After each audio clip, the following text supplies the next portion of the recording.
Ako si Maria at ito ang aking kwento.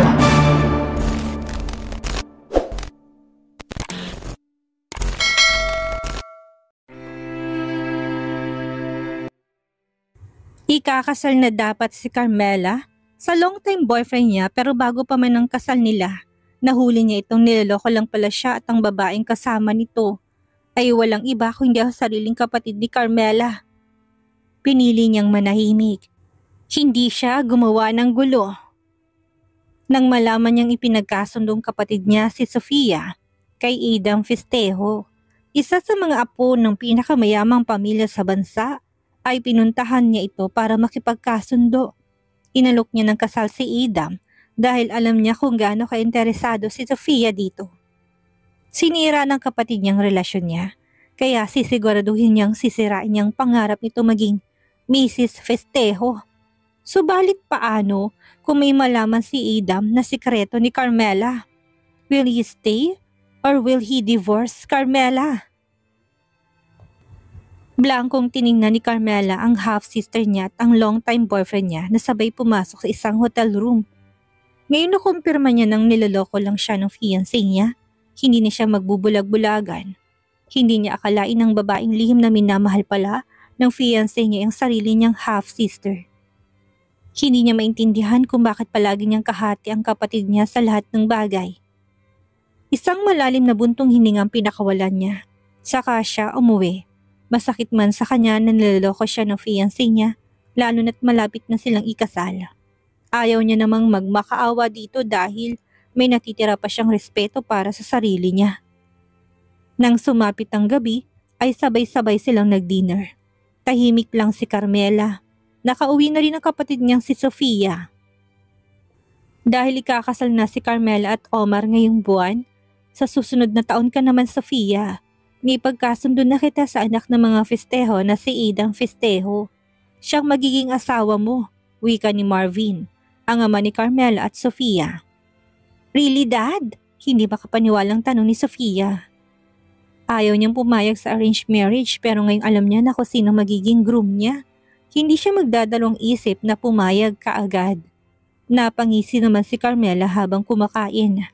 Ramdam niyang interesado si Sofia kay Adam. Sino nga bang hindi magkakagusto sa kanya?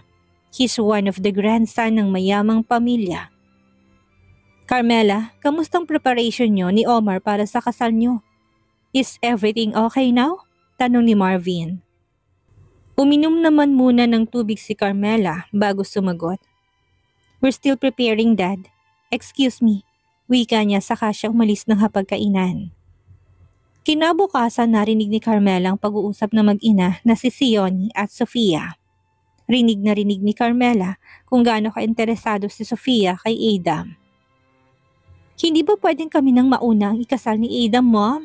Sa susunod na taon na lang si Carmela at Omar. Mukhang hindi naman sila nagmamadali. Request na Sofia sa kanyang ina. Hindi pwede. Kailangan pa rin nating makausap ang pamilya ng Festejo, lalo na si Adam. Dapat makilala niyo na muna ang isa't isa bago kayo ikasal. Huwag mong madaliin ang lahat dahil kayo pa rin naman ang ikakasal. Sagot ni Shoni sa anak niya. Nahinto ang pag-uusap nilang dalawa na makita nila si Carmela. Pupunta ka na ba sa boutique to check your wedding gown? Tanong ni Sonia kay Carmela. Yes. Tanging sagot ni Carmela sa kanya nilampasan ng mag-ina. Napapahirap na lang si Sonia dahil simula nang dumating sila ng anak niya sa bahay na ito, hindi na siya nirespeto ni Carmela. Ang akala niya ay pumunta si Carmela sa butik pero nakipagkita to kay Adam Festejo, ang future husband ni Sofia. Nang lapitan ni Carmela si Adam ay salubong ang mga kilay nito. What do you need? Blanco at seryosong tanong ni Adam.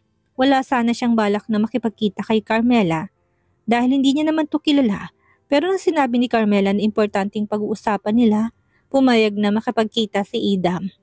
Umorder naman na muna ng iced coffee si Carmela para sa kanilang dalawa ni Adam.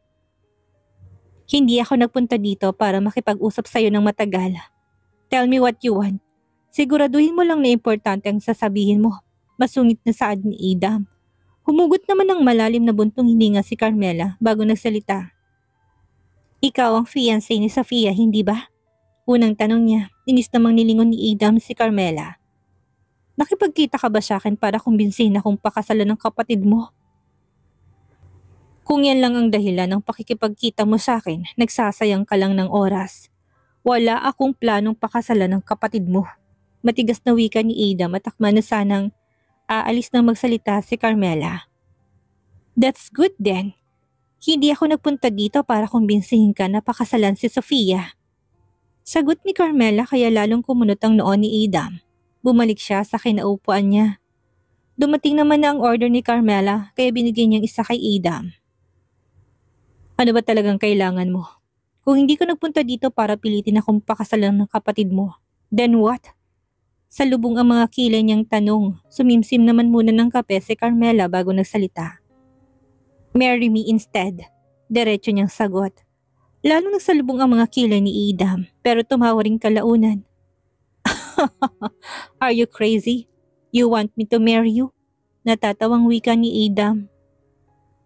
Napalunok naman si Carmela sa kanya mahigpit na hinawakan ng kape niya. Hindi niya akalain na mahirap palang pakiusapan ng isang Adam festejo. Ang akala niya ay pumayag na si Adam sa pagpapakasal kay Sofia, pero hindi pala.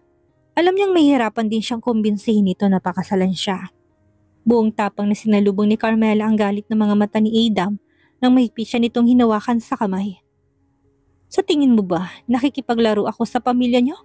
Galit na saad ni Adam habang nalilisik ang mga mata niyang nakatingin kay Carmela. At sa tingin mo ba, nagpunta din ako dito para makipaglaro sa'yo? Matapang na sagot ni Carmela. Binitawan ni Adam ang kamay ni Carmela pero nanatili pa rin ang matatalim niyang tingin kay Carmela. Then tell me your reason. Why do you want to marry me? Anong magandang dahilan mo para gusto mong palitan ng kapatid mo as my bride? Sa tingin mo ba, makakatakas ka sa kasal yung dalawa ni Sofia? Nakaplano ng lahat para sa kasal nyo next year. Pumayag ka man o hindi, itutuloy pa rin nilang kasal. Magkakaroon ng family dinner ang mga pamilya natin next week para sa arranged marriage nyo ni Sofia. Then give me a reason kung bakit ikaw ang dapat kong piliin na pakasalan. Iniwas ni Carmela ang paningin niya tumugot ng lakas para sabihin ang totoo kay Adam. My fiancé is cheating with me and his woman is my half-sister, Sofia. Ikakasal na dapat ako ngayong buwan sa long-time boyfriend ko. Pero niloloko lang pala nila ako. Dahil ang lihim na minamahal ng boyfriend ko ay sa Sofia. Gusto mo akong gamitin para makipaghiganti ka sa manloloko mong boyfriend at sa kapatid mo? Wala akong pakialam sa personal mong problema. Pagpuputol ni Adam sa pagpapaliwanag ni Carmela sa kanya. Listen to me first. Ani naman ni Carmela dahil hindi man lang siya pinapatapos ni Adam na magpaliwanag. Okay, fine. I know this is my personal problem but I need you to help me. At tutulungan din kita. Anong tulong naman ang ibibigay mo sa akin? Nasungit pa rin saad ni Adam. Kapag nagpakasal ka kay Sofia, sa tingin mo ba matatapos ng lihim na relasyon nila ng boyfriend ko? My half-sister wants to marry you pagkatapos niyang sirain ang relasyon namin ng boyfriend ko. I don't want her to be happy habang ako durog na durog sa ginawa niya. Kapag nakuha ko ng gusto ko, kapag nabawi ko ng kumpanya sa kanila ng kanyang ina, I will divorce you and you can do whatever you want. Kapag si Sofia ang pinili mong pakasalan, sa tingin mo ba papayag siyang makipaghiwalay sa'yo? I don't think so. Gumisi lang naman si Adam saka siya sumimsim sa iced coffee na binili ni Carmela. Bakit naman kita pagkakatiwalaan? Nasa iisang pamilya lang kayo. Ngayon lang kita nakita at sa tingin mo pagkakatiwalaan kita kaagad? Kung pinadala ka ng pamilya mo dito para pumayag ako na makapagsanib puwersa, ang pamilya niyo sa pamilya namin, wala kang mapapala sa akin. Alam ko naman kung anong kailangan ng pamilya mo sa pamilya namin. Hindi lang pamilya namin ang may kailangan sa pamilya niyo, Mr. Festejo. Pagpuputol ni Carmela sa sasabihin ni Adam. Napataas naman ang kilay ni Adam sa sinasabi ni Carmela. Bakit hindi mo tanungin ng pamilya mo kung ano kailangan niyo sa amin? Alam ko namang dalawa kayong pinagpipilian na magiging tagapagmana ng kumpanya ng lolo niyo. Kalaban mo ang pisa mo sa posisyon ng pagiging CEO. Tama ba? Sa tingin mo, ano ba talagang kailangan ng pamilya niya sa pamilya namin para pumayag sila na ipagkasundo ka kay Sofia? Nagtimambagang ni Adam dahil mas maraming nalalaman si Carmela kaysa sa kanya. Wala siyang planong magpakasal sa babaeng hindi niya mahal. Wala akong plano magtrabaho sa kumpanya namin. Wala akong pakialam sa posisyon ng pagiging CEO. Wala akong pakakasalan sa inyo ng kapatid mo.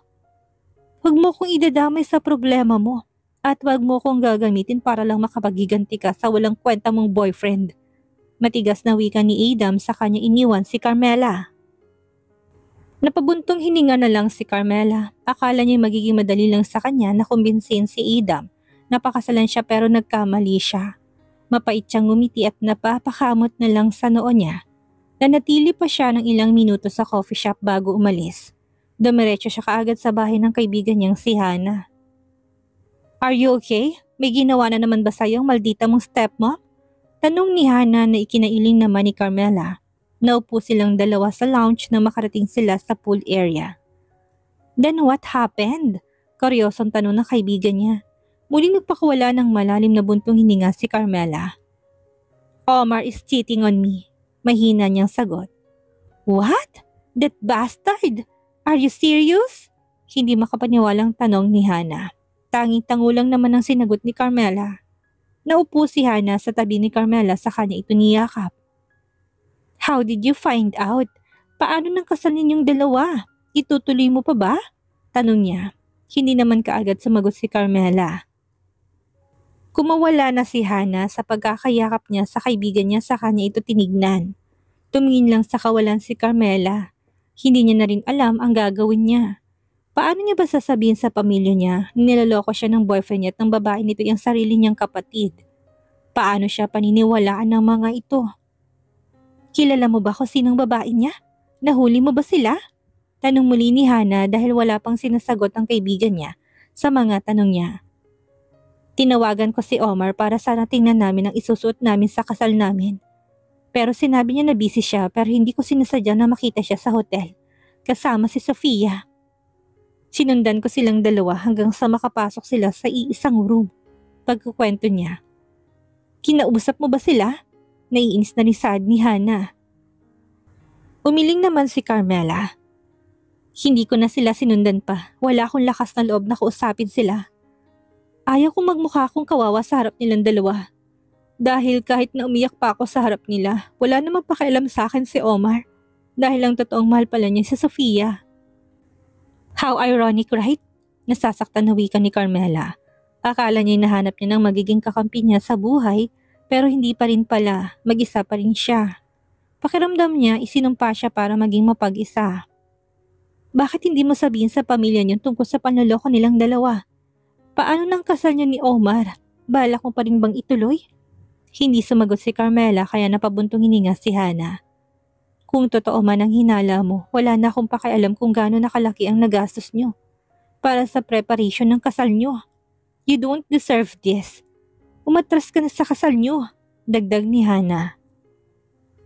"I know that. Wala naman akong plano na itali ang sarili ko sa lalaking niloloko lang ako." Napatango si Hannah. "That's good to hear. Mabuti na rin nalaman mo ng tungkol sa panloloko niya bago pa man kayo ikinasal dahil kung kasal na kayo, mahirapan ka nang makawala sa kanya. Wala kang magagawa kung hindi ang magtiis sa panloloko niya sa'yo. Kailan mo balak sabihin sa daddy mong tungkol dito?" "Hindi ko alam. Pag-iisipan ko pang mabuti ang gagawin ko dahil sigurado ako magagalit sa akin si Tita Sonia kapag umatras ako sa kasal." Malaki nang naitulong ng pamilya ni Omar sa bagong business na itinayo ni Tita Sonia. Napairap na lang si Hannah dahil pamilya pa rin ni Carmela ang iniisip niya. Walang ginawa ang witch stepmom mo sa buhay mo. Sa tuwing may nagagawa kang hindi niya nagugustuhan, kinukulong ka niya sa kwarto mo. Matuto ka namang lumaban para sa sarili mo, Carmela. Kailan ka pa matututong lumaban sa kanila? Kapag bapatay ka na? Nainis na wika ni Hannah. Napabuntong hininga na lang si Carmela. Iniisip pa rin niya kung paano niya ba kukumbinsihin si Adam na pakasalan siya. Gusto niyang bago niya i-cancel ang kasal, dapat ay pumayag na si Adam sa alok niya. Alam niyang kapag nagawa niyang kumbinsihin si Adam, napakasalan siya lalong magagalit sa kanya, ang stepmom niya, dahil sa pang-aagaw na ginawa niya kay Sofia. Napabuntong hininga si Carmela na hindi niya napilit si Adam na magpakasal sa kanya. Malapit na ang kasal nila ni Omar, pero hanggang ngayon wala pa rin siyang lakas ng loob na i-cancel to. Nagtungo si Carmela sa hotel kung saan siya makikipagkita sa mga designer ng wedding gown niya. Sinusubukan niyang tawagan si Omar para sana doon na lang sila magkita pero hindi na naman to sumasagot. Nang matapos niyang isukat ang gown, ay lumabas na rin siya pero hindi niya inasahang makita ang kanyang boyfriend kasamang kanyang half-sister. Hilaw na lang siyang natawa, kaya pala hindi na naman sumasagot ang boyfriend niya dahil kasama nitong true love niya. Naikuyom ni Carmela ang kanyang kamao. Gusto niyang hilahin ang buhok ng kapatid niya pero wala siyang lakas para gawin yon. Hindi maintindihan ni Carmela kung bakit palagi na lang kinukuha sa kanya ni Sofia ang kasiyahan niya. Gusto niyang sundan si Omar at ang kapatid niya.